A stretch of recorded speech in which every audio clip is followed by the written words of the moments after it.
Have you ever been in a discussion where everyone kept arguing about something that didn't really matter in the end? That's what we call a moot point. Today, we're going to uncover the real meaning of the word moot, what it means, how to use it, and some easy examples to make it stick. Let's dive right in. The word moot, pronounced moot, is an adjective, though it can sometimes be used as a noun or verb. It has an interesting history. Originally, it meant a meeting or discussion in Old English. But today, it's used in a few different ways. Meaning and definition. In modern English, moot means something open to debate, uncertain, or no longer relevant. When we say something is a moot point, we usually mean it doesn't matter anymore, because the decision has already been made or the situation has changed. Synonyms. Here are some simple synonyms for moot.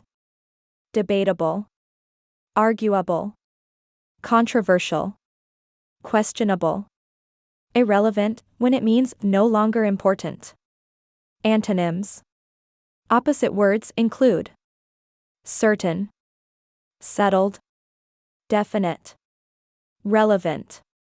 Example sentences. Whether the team could have won with a different coach is a moot point now, the season is over. It's moot to argue about it, the company has already made its decision. The topic became moot after new rules were introduced. So, next time you hear someone say, "That's a moot point," you'll know they mean, it's not worth debating anymore. Keep building your vocabulary and confidence, one word at a time. Keep learning with Thesaurus Thrive.